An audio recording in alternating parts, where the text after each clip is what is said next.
아시는 것처럼 예레미야는 남유다가 멸망하기 직전에 선지자로 활동했던 사람입니다.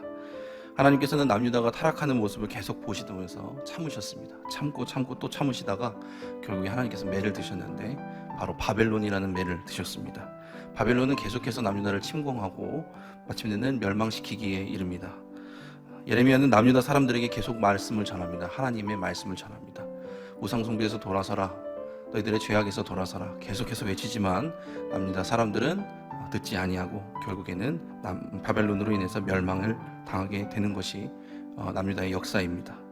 오늘 예레미야 26장 보면은 예레미야가 하나님의 말씀을 전하다가 고발을 당하게 됩니다. 제사장들과 선지자들에게 고발을 당했다, 이렇게 26장을 기록하고 있습니다. 예레미야의 아버지는 제사장이었습니다. 그리고 예레미야는 선지자였습니다. 다시 말하면 같은 동역자들한테 고발을 당하게 된 것입니다. 지금으로 따지면 목사가 목사를 고발하게 된 것입니다. 왜 그랬을까? 하나의 이유입니다.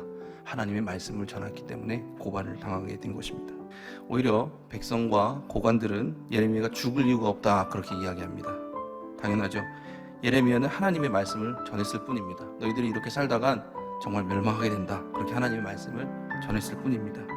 그러면서 이 사람들은 두 명의 선지자를 더 소개를 합니다. 예레미야와 같이 하나님의 말씀을 전했던 두 명의 선지자를 소개합니다. 그러니까 오늘 말씀에서는 예레미야를 포함해서 총 3명의 선지자가 등장하게 됩니다. 첫 번째는 미가라는 선지자입니다. 18절에 미가 선지자를 소개하고 있습니다. 히스기야 왕 때 활동했던 미가는요, 이렇게 유다가 계속해서 우상 숭배하다가는 결국엔 하나님께서 치실 것이다, 하나님께서 멸망시킬 것이다, 그렇게 예레미야와 똑같이 선포를 했던 것입니다. 다행히도 히스기야 왕은 착한 선한 왕 중에 하나였습니다. 미가의 말을 듣고 히스기야 왕은 하나님을 두려워했기 때문에 회개를 하게 되고 결국에는 그 재앙들이 지나가게 됩니다. 두 번째 소개하는 선지자는 우리야라는 선지자가 나옵니다. 우리야 선지자도 미가와 똑같이 하나님의 말씀을 선포합니다. 이렇게 우상 숭배하고 죄악을 저지르다가는 남유다가 멸망하게 된다, 또 그렇게 선포하죠. 그런데 아쉽게도 그 말씀을 들은 왕 여호야김 왕은 히스기야처럼 선한 왕이 아니었습니다. 악한 왕이었죠. 하나님의 말씀을 절대 듣지 않는 그런 왕이었습니다. 여호야김은 오히려 우리야 선지자를 죽이기 위해 사람을 보내게 됩니다. 우리야는 여호야김을 두려워했죠. 그래서 결국에 애굽으로 도망갔고, 오늘 말씀 22절에 나오는 것처럼 여호야김 왕은 애굽까지 사람을 보내서 우리야를 잡아왔고 그리고 죽이게 됩니다. 마지막으로 나오는 선지자는 우리가 오늘 같이 나눈 예레미야 선지자입니다. 예레미야도 미가처럼 그리고 또 우리야처럼 하나님의 말씀을 똑같이 선포했습니다. 이렇게 하다간 유다가 멸망합니다. 그리고 똑같이 우리야처럼 살해의 위협을 받았습니다. 여호야김 왕으로부터 살해의 위협을 받았죠. 근데 우리야와는 다르게 애굽으로 도망가지 않았습니다. 그 살해 위협 속에서도 끝까지 유다 백성들과 함께합니다. 도망가지 않고 살해 위협 속에서도 계속해서 유다 백성들과 함께하면서 끝까지 하나님의 말씀을 전합니다. 핍박을 받았지만 말입니다. 하나님을 의지했던 예레미야는 바벨론이 침공해서 유다가 멸망한 이후에도 하나님께서 그 생명을 보존해 주십니다. 이 말씀을 묵상하고 있으면 좀 당황스러운 부분이 있습니다. 미가 선지자는 하나님의 말씀에 순종했죠. 하나님의 말씀을 전했습니다. 순종해서 전했는데 좋은 결과가 있었죠. 히스기야 왕이 회개를 한 거죠. 유다가 멸망하지 않았습니다. 우리야 선지자는 미가 선지자처럼 똑같이 또 순종했습니다. 하나님의 말씀을 전했습니다. 그런데 결국엔 죽게 되었습니다. 나쁜 결과를 맞이했습니다. 그리고 예레미야도 우리야처럼 핍박을 받았는데 또 살아남게 됩니다. 참 신기합니다. 어떤 사람들은 순종했더니 좋은 결과가 있고 어떤 사람은 순종했더니 나쁜 결과가 있던 것입니다. 물론 가장 좋은 길은 미가 선지자의 길이 아닌가 싶습니다. 하나님의 말씀에 순종했더니 그 다음 결과가 좋은 거죠. 일사천리로 모든 일이 다 행복하게 이루어지는 것이 가장 좋을 수 있겠죠. 그런데 삶이 그렇게 단순하지만은 않잖아요. 누구는 순종했는데 좋은 결과가 일어났고 다른 어떤 사람은 순종했더니 나쁜 결과가 일어난 경우가 우리 삶 속에서 종종 있다는 것입니다. 똑같이 순종했는데 어떤 사람은 복을 받고 다른 어떤 사람은 그렇지 못했다는 그런 경우가 있다는 것입니다.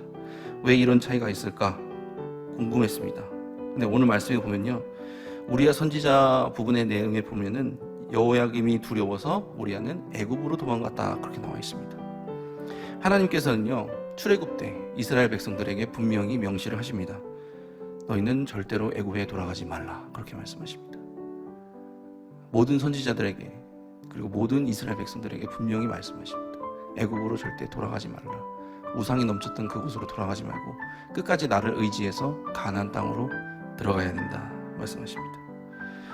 당시 예레미야 당시에 남유다 백성들에게도 이것이 굉장히 큰 이슈였습니다.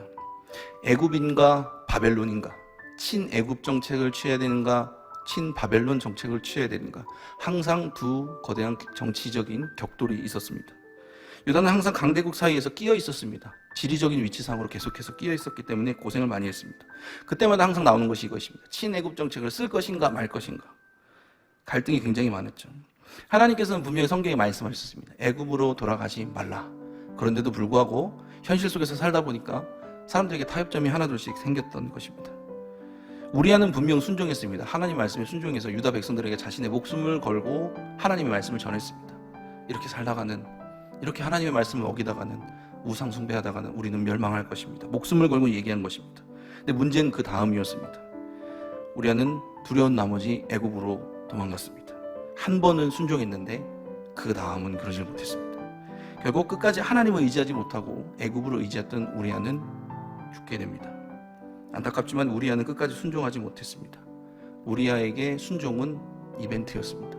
한 번의 이벤트였던 거죠. 순종은 이벤트가 아닙니다.